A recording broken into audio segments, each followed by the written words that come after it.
라오스 여행 34 타켓 루프에 도전하다 이재영이. 아침에 일어나서도 타켓 루프 여행을 할지 말지 망설였다. 이 호텔은 아침 식사가 제공되지 않는다. 팔시 조금 못되어 짐을 싸서 호텔을 나왔다. 그래. 까짓것 도전 한번 해보자. 위험하면 중간에 돌아오면 되잖아. 결심이 섰다. 지나가는 툭툭이를 불러 타고 어제 갔던 메콩강변으로 갔다. 아침에 메콩강은 깨끗하고 상쾌하다. 관광객들이 메콩강변에 있는 숙소를 선호해서인지 도로길 옆에는 음식점이나 카페는 물론 바 등 유흥업소도 많이 몰려있다. 지난밤에 북적이던 사람과 유흥업소에서 흘러나오는 음악으로 시끄럽던 거리도 아침이 되니 조용하다. 이곳에는 오토바이 렌털숍이 두 곳 있다. 보통 라오스의 웬만한 도시에 가면 발에 차이는 것이 여행사이고 오토바이 렌털숍이다. 이곳에 오토바이 렌털숍이 두 곳밖에 안 된다는 것은 이 도시에 얼마나 외국 여행객이 적은가 보여주는 반증이기도 하다. 첫 번째 들른 렌털숍에서는 오토바이가 모두 렌트되어 남아있는 것이 없다고 한다. 두 번째 집에 갔더니 출력이 좋은 큰 오토바이를 권한다. 그렇지만 큰 오토바이는 내가 감당이 안 되며 또 힘이 좋은 것이 오히려 위험할 수도 있다. 스쿠터형 오토바이를 3일간 렌트하였다. 하루 18만 깁, 3일에 54만 깁이다.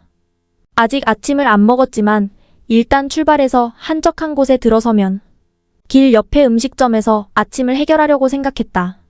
타켓시를 빠져나오는데 좀 헤매었다. 우회전해야 할 곳에서 좌회전을 하는 바람에 거의 30km를 헛걸음했다. 겨우 제대로 길을 찾아 달린다. 비포장 도로가 많으면 어떡하나 걱정했지만 모두 포장이 잘 되어 있다. 이 정도면 라오스에선 1급 도로이다. 제일 큰 문제는 트럭이다. 우리나라에서야 대형 트럭은 거의 고속도로를 다니므로 국도에서 만날 일은 거의 없지만 이곳은 고속도로가 없다 보니 어떤 도로에서도 화물트럭의 운행이 빈번하다. 게다가 트럭이 보통 큰 것이 아니다. 짐칸 하나만 해도 큰데 큰 짐칸을 2개, 3개 연결해 달리는 트럭도 있다. 그런 트럭이 세찬 기능을 내면서 나를 추월해가는 공포감이 든다. 계속 달려도 식당이 보이지 않는다. 작은 가게가 나타나길래 캔에 든 과일 주스로 일단 허기를 달랬다. 12시가 가까워진다. 가게가 보이길래 들어갔지만 식사는 할 수 없다. 콜라 한 병을 들고 나오는데 냉장고 안에 반으로 자른 수박이 보인다. 그것을 달라고 해서 모두 먹고 나니 허기가 사라진다. 수박 이야기가 나온 김에 말이지만 이곳 사람들은 수박을 참 많이 먹는 것 같다. 차가 다니는 한적한 도로 양쪽에 수박을 수백, 수천 개씩 쌓아놓고 파는 사람들을 자주 발견한다. 수박으로 배를 채우니 힘이 난다. 다시 출발해서 한참을 가다 보니 길 오른쪽 매표소 같은 곳에서 몇 명의 서양인들이 오토바이를 세워놓고 있다. 나도 뭔지는 모르지만 가서 티켓을 끊었다. 바로 탐낭 동굴이었다. 표를 끊고 오토바이를 타고 500m쯤 들어가니 산 조금 위쪽에 동굴이 거대한 입을 벌리고 있다. 나는 동굴은 별로 좋아하지 않지만 이왕 온 것 들어가 보았다. 깊지는 않지만 상당히 큰 동굴이었다. 석회암 동굴임에도 불구하고 종유석이나 석수는 보이지 않고 동굴 특유의 습기도 느낄 수 없다. 계단 등 탐방시설을 잘 만들어 놓아 구경하는데 전혀 불편함이 없었다. 상당히 웅장함을 느끼게 하는 동굴로서 오길 잘했다는 생각이 들었다. 불교의 나라답게 구석구석에 크고 작은 부처를 모셔놓았다. 동굴을 나왔다. 동굴 입구에는 상당히 큰 식당을 비롯한 여러 상업시설이 있는데 모두 폐허가 되다시피 하였다. 아마 관광객 유치를 위해 상당히 의욕적으로 사업을 벌렸으나 코로나 사태로 모든 계획이 수포로 돌아간 듯하다. 대외 거래에서 관광 의존도가 큰 라오스로서는 코로나 사태가 치명적 타격이었던 듯하다. 탐낭 동굴을 나와 달리니 본격적인 타켓 루프의 경치가 시작된다. 타켓 루프 지역은 카르스트 지형으로서 중국의 게림이나 베트남의 님빈과 비슷한 모습을 보여준다. 달리는 도로 끝쪽으로 그리고 도로 양쪽으로 카르스트 지형 특유의 절경이 펼쳐진다. 길은 산속으로 이어지지만 산으로 오르지는 않는다. 밥공기를 엎어놓은 듯한 산들 사이로 평평한 도로가 나 있는 것이다. 베트남의 님빈의 경우 카르스트 지형의 산들과 논을 비롯한 습지가 서로 조화되어 절경을 만들고 있다. 그에 비해 이곳은 물이 만들어내는 절경은 볼 수 없다. 님빈은 그 절경을 한번 보면 입에서 저절로 감탄의 소리가 흘러나온다. 여기는 그 정도는 아니다. 감탄까지는 아니지만 좋은 경치가 길을 따라 계속 이어진다. 언덕 하나 없는 평평한 길이다. 햇빛은 강하지만 오토바이로 달리니깐 더운 줄은 모르겠다. 아마 오늘 얼굴과 팔은 새까맣게 탔을 것이다. 오후 3시가 가까워 온다. 완만한 경사가 시작되고 옆으로 강물이 빠르게 흐른다. 좀 더 올라가니 작은 댐이 나타나는데 수력발전소이다. 전기는 라오스의 중요 수출품이다. 물이 풍부한 라오스는 수력 발전을 이용하여 생산한 전기를 옆에 태국이나 베트남으로 수출하고 있다. 문득 몇 년 전 우리나라 SK건설이 라오스에서 수력 발전을 위한 댐 건설을 하다가 댐이 붕괴되어 수백 명의 인명사고가 난 사건이 생각난다. 보상은 제대로 했는지 모르겠다. 그때 라오스 정부는 피해 국민을 위해 SK의 정당한 배상을 요구하는 대신 오히려 자국민의 요구를 억압하고 SK를 감싸고 돌았던 것으로 기억하고 있다. 못난 정부는 항상 그렇다. 댐에서 시작하여 오르막이 계속된다. 심하지는 않은 완만한 경사가 계속된다. 이제 내리막이 시작되겠구나 라고 추측하였지만 어느 정도 높이까지 올라간 후 약간의 오르막 내리막 경사가 반복된다. 아마 고원지대인 것 같다. 그러던 중 바다와 같은 넓은 호수가 나온다. 호수는 물이 많이 빠진 듯 중간중간에 섬을 만들면서 저 멀리까지 펼쳐지고 있다. 호수의 높이가 얼마나 될까? 느낌상으로는 500m 정도의 고원으로 올라온 것 같다. 고도를 확인하려면 또 오토바이를 멈춰야 한다. 고도를 꼭 알아야 될 필요가 있나 하면서 계속 달리다가 결국 궁금증을 못 참겠다. 오토바이를 세우고 고도계를 확인했다. 해발 530m. 호수면은 도로보다 조금 낮으므로 해발 520m 정도 될 것 같다. 그런데 주위에 그다지 높은 산이 보이지 않는다. 이 물은 어디서 흘러왔을까? 고원지대는 계속된다. 도로가 구비를 돌 때마다 호수 자락을 만난다. 오늘 머물기로 계획한 타랑 THA 일행에 도착했다. 대부분의 오토바이 투어객들이 나보다 앞서갔기 때문에 혹시 빈방이 없으면 어떡하나 걱정했는데 걱정은 무용. 빈방이 널리고 널렸다. 내가 묵은 게스트하우스는 호수 자락에 위치하고 있었는데 배정받은 방은 무렵 방갈로이다. 얼핏 보면 상당히 낭만적으로 보이는 방이었으나 막상 방에 들어가니 판자 사이로 빈틈이 숭숭 드러나는 엉성한 방이다. 어쨌든 오늘은 이곳에서 1박. 베트남, 라오스 여행 35,010만고 끝에 깡러 동굴까지. 이번 타켓 루프 여행은 카텍 루프를 완전히 일주하지 않고 타켓에서 시계 반대 방향으로 락사오렉사우와 니인엔 IHIN을 거쳐 타켓 루프 최고의 명소 껑러 동굴을 본 후 갔던 길로 돌아올 예정이다. 일주하지 않는 이유는 니인에서 타켓으로 오는 구간이 13호 도로이기 때문이다. 13호 도로는 라오스의 가장 기간 도로로서 우리로 치면 경부고속도로의 호남고속도로 거기다가 국도 1호선을 합친 기능을 하는 도로이다. 구태여 그런 복잡한 도로를 갈 필요가 없다. 10시쯤 타랑의 숙소를 출발하였다. 북쪽으로 50km쯤 가면 락사오가 나오고 거기서 좌회전하여 서쪽으로 50km쯤 가면 니인이 나온다. 그리고 니인에서 좌회전하여 남쪽으로 50km쯤 가면 껑러 동굴이다. 오늘은 어디까지 가서 숙박할지 아직 정하지 못하였다. 껑러 동굴을 목표로 하되 여의치 않으면 니인에서 묵어야겠다. 어제는 대형 트럭 때문에 스트레스가 많았는데 오늘은 시간이 일러 그런지 트럭이 훨씬 적다. 숙소를 출발하고도 고원이 계속된다. 길 옆으로 호수 자락이 보이다 끊어지고 그리고 다시 보이기를 계속한다. 그렇게 20km 이상을 달리고 나니 내리막이 시작된다. 계속되는 내리막이 아니라 내리막과 오르막이 반복되면서 서서히 내려간다. 길 양쪽은 숲으로서 상큼한 숲의 냄새가 가슴으로 밀려 들어온다. 고원을 완전히 내려오자 편편한 고등길이 계속된다. 앞쪽 저 멀리 아득한 곳에 카르스트 지형의 산들이 병풍처럼 늘어서 있다. 도로는 그 병풍을 향해 뻗어나 있다. 벌판에 나 있는 도로라 햇빛이 따갑다. 어제부터 계속 햇빛에 노출된 팔이 따갑다. 경도의 화상일 것이다.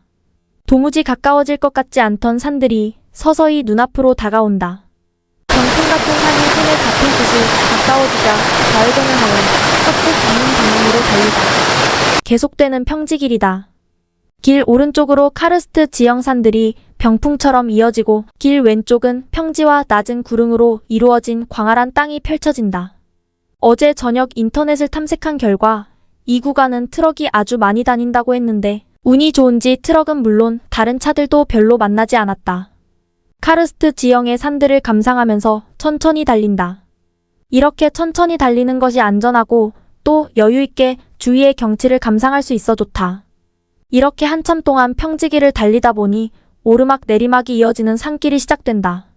도로 양쪽은 모두 숲이다. 숲길이라 확실히 선선하다. 이렇게 오르막 내리막을 반복하면서 가는 중에 저 앞쪽에 휴게소 같은 것이 보이고 주위에 관광객들이 여러 명 보인다. 드래곤 케이브라 한다. 티켓을 사서 동굴로 갔다. 주위의 풍경이 완전히 열대 정글이다. 자연적인 정글이 아니라 사람의 손이 많이 간 것으로 보이는데 아주 아름답다. 동굴 입구로 가니 어제 갔던 탐랑 동굴과는 달리 입구가 개미굴 같다.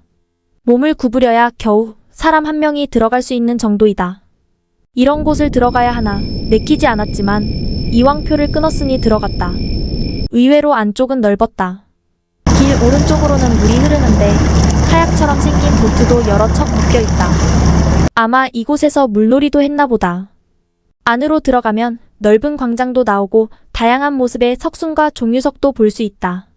어떤 곳은 천정이 낮아 허리를 구부리고 겨우 통과해야 하는 곳이 있는 반면 어떤 곳은 10여 미터가 훌쩍 남는 높은 천장이 있는 곳도 있다. 상당히 깊은 동굴이다. 들어올 때부터 다른 관광객을 보지 못했다. 이 넓고 깊은 동굴에 나 혼자다. 이런 생각이 들자 조금 무서워지기도 한다. 길을 따라 끝까지 갔더니 막혀있다. 왔던 길을 돌아서 나가야 하나 보다. 입구 쪽으로 돌아 나오니 그제서야 들어오는 사람이 몇 명 보인다. 식당에서 볶음밥으로 점심을 먹고 다시 출발했다. 니인이 나오면 좌회전을 해야 한다. 얼마 가다 보니 지금까지 좋았던 길이 험해지기 시작한다. 중간중간 비포장 도로가 나오가 포장도로도 손상된 부분이 많다. 진땀이 난다. 이런 구간이 거의 10km쯤 계속되다가 다시 길이 좋아진다. 길을 확인하기 위해 스마트폰을 꺼냈다. 앞불사. 배터리가 나가기 일보 직전인 것 같다. 화면이 깜깜해 거의 보이지 않는다. 이제 구글 지도를 사용할 수 없다. 물어물어 가야 한다. 라오스에서는 제일 불편한 것이 도로 표지판이나 길 안내판이 잘 없다는 것이다. 가면서 갈림길만 나오면 멈춰 서서 길을 물어야 한다. 그런데 발음이 미묘하게 다르기 때문에 의사소통이 쉽지 않다. 정말 물어물어 꺾러 동굴로 가는 길로 들어섰다. 그렇지만 그래도 안심할 수 없다. 이 길 역시 가다 보면 갈림길이 수시로 나온다. 기다 보니 또 공포의 비포장길이 나온다. 다행히 3km 정도 가니 다시 포장도로로 바뀐다. 중간에 나무다리를 건너며 아찔한 순간도 있었다. 이쪽에는 소를 많이 키우는 것 같다. 농가 마당에도 소, 추수가 끝난 논에도 소, 도로 위에도 소, 온통 소 세상이다. 땅거미가 질 무렵 꺾러 동굴이 있는 마을에 도착하였다. 숙소를 찾아야 한다. 주로 관광객들을 상대로 하는 마을로서 게스트하우스와 식당 등이 여러 개 있다. 마을 끝에 리조트가 있어 찾아가니 만실이라 한다. 다시 돌아 나오며 꽤 큰 게스트하우스가 있어 들어가니 또 만실이라 한다. 어째 예감이 좋지 않다. 몇 개의 게스트하우스를 더 찾았는데 모두 폐업한 집 아니면 만실이다. 큰일 났다. 이 밤중에 니인까지 돌아가는 건 불가능하다. 노숙을 하게 생겼다. 마을 입구에 폐업한 듯 보이는 게스트하우스가 하나 보인다. 인기척이 전혀 없다. 혹시나 해서 들어가 주인을 불러보았지만 아무도 없다. 사람이 살고 있는 듯한 흔적이 보이지 않는다. 어쩔 수 없이 다시 나오는데 길 옆 논에서 일을 하던 중년 남자가 방을 잤느냐고 묻는다. 그렇다고 하니까 100 하면서 논에서 나온다. 방금 들어갔던 게스트하우스의 주인인 것 같다. 방이 15개 정도는 되어 보이는데 투숙객은 나 혼자. 방으로 안내하는데 아주 좋다. 어젯밤 방에 비할 바가 아니다. 방에 들어가 먼저 샤워부터 하였다. 이제 좀 살만하다. 식사를 하러 방을 나섰다. 마당으로 나가니 오토바이를 탄 서양인 남녀 3사람이 나를 보더니 방 있느냐라고 반갑게 물어온다. 아무리 주인을 불러도 대답이 없어 가려던 참이었던 것 같다. 가지 말고 기다리고 있으면 주인이 올 거라고 이야기해주고 대문을 나서는데 또 관광객 몇 명이 연이어 들이다 악친다. 모두들 기다리고 있으라 하고 집을 나섰다. 완전 영업사원이다. 닭꼬치 안주에 비어 라오라지 한 병. 천국이 따로 없다.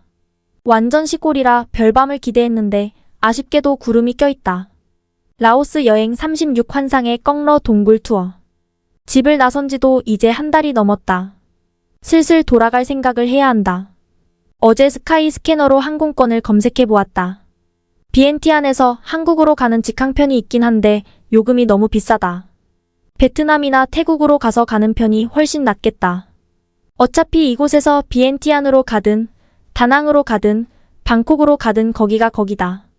이틀 동안 종일 햇빛을 받은 팔이 화상으로 따갑다. 긴팔 소매옷은 있지만 빨래감 봉지에 들어있다. 한밤중에 일어나 긴팔옷만 꺼내 비누로 빨아 널어두었다. 이것으로 내일은 긴팔옷을 입고 다닐 수 있게 되었다. 아침에 꺽러 동굴로 향했다. 꺽러 동굴도 좋지만 가는 길도 그에 못지않게 좋다. 이곳은 사방이 카르스트 지형의 산으로 둘러싸인 분지이다. 꺽러 동굴은 앞쪽 산에 위치해 있는데 가까이 갈수록 산들이 점점 좁아져 마치 갈대기 같은 지형을 하고 있다. 산자락 아래 마을이 그림처럼 펼쳐져 있다. 도중에 식당에 들러 커피와 토스트로 아침을 먹었다. 손님도 없는데 주문한 후 30분이 지나서야 겨우 음식이 나온다. 이 때문에 오늘 크게 고생했다. 한국에서는 커피를 거의 마시지 않는다. 특별히 커피를 싫어해서가 아니라 밤에 잠을 자지 못하기 때문이다. 이번 여행에서 아침마다 커피 한 잔을 마시는 것이 작은 행복이다. 피곤해서 그런지 잠도 잘 잔다. 나는 커피 맛을 잘 모른다. 그래서 아무 커피나 주는 대로 잘 마신다. 커피에 정통한 친구 하나는 커피에 아주 까다롭다. 웬만한 커피는 맛이 없어 못 마신다고 한다. 아무 커피나 모두 좋다는 내가 더 고수가 아닐까 생각해본다. 꺽러 동굴 매표소로 왔다. 입장료는 20만 끼브로 라오스에서 지금껏 지불한 입장료 가운데 가장 비싸다. 배를 타고 하는 투어 같은데 1시간을 기다려야 한단다. 조금 전 식당에서 토스트가 조금만 더 일찍 나왔었으면 하는 생각이 들었다. 여기까지 와서 그냥 돌아갈 수는 없다. 기다리기로 했다. 1시간쯤 지나 입장을 하였다. 서양 젊은이 5명과 함께이다. 10분쯤 걸어 들어가니 입장권을 회수하는 오두막이 나타나는데 그곳에 신발을 벗어두고 슬리퍼로 갈아 신으라 한다.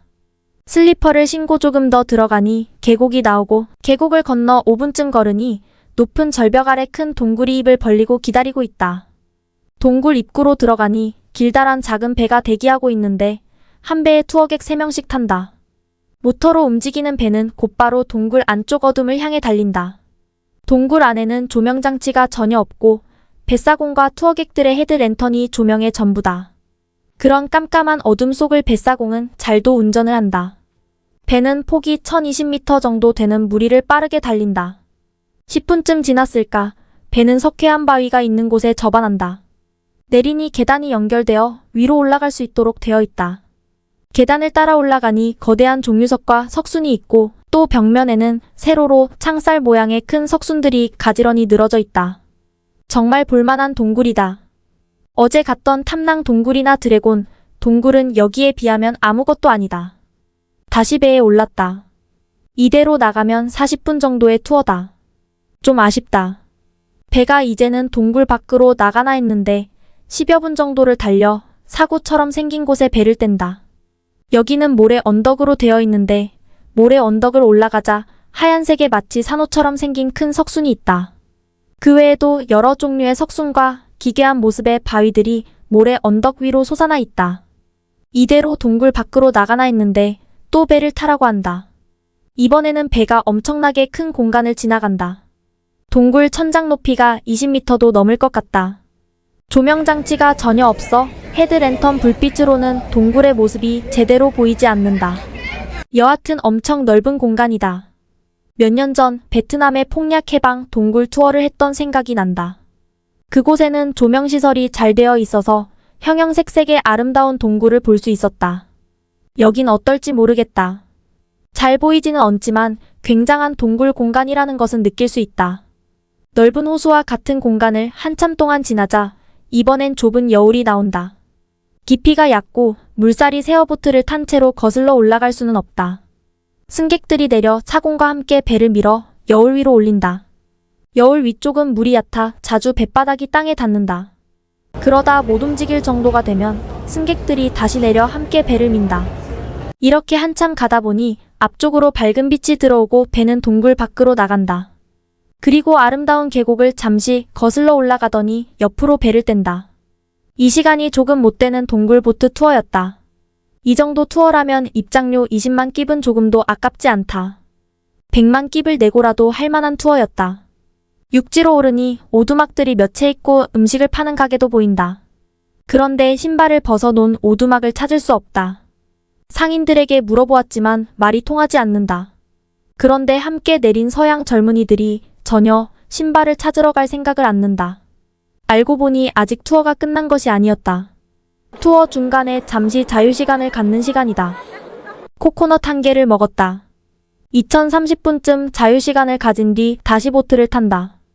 그리고 동굴 속으로 다시 들어가 이곳저곳을 신나게 달린다. 조명시설을 조금이라도 해놓았으면 하는 아쉬운 마음이 든다. 연신 감탄을 하면서 동굴 여행을 계속한 후 처음 들어왔던 입구로 나왔다. 약 3시간에 걸친 투어였다. 최고의 투어였다. 베트남 폭약 해방의 동굴 투어보다 오히려 나은 것 같다. 꺽러 동굴이 폭약 해방보다 더 낫다는 것이 아니라 투어 내용이 더 알차다는 것이다. 동굴의 아름다움이라는 점에서는 어느 쪽이 더 나은지 모르겠다. 꺽러 동굴은 조명이 부족하여 동굴의 본 모습을 제대로 알 수 없기 때문이다. 이제 돌아가야 한다. 시계를 보니까 2시가 조금 넘었다. 나인에 도착하니 4시 정도가 되었다. 오늘은 여기서 숙박을 할까 생각도 했지만 그럴 경우 내일 부담이 너무 크다. 거의 200km 가까이 달려야 한다. 락사오까지 가면 내일 편하다. 나인에서 락사오까지 60km, 잘하면 6시 이전에 도착할 수 있을 것 같다. 나인을 출발하여 얼마 가지 않아 어제 고생을 했던 비포장도로 구간이 나온다. 역시 힘들게 이 구간을 통과하였다. 5시가 가까워지자 산속이라 공기가 서늘해진다. 거기다 해도 빨리 지려 하는 것 같다.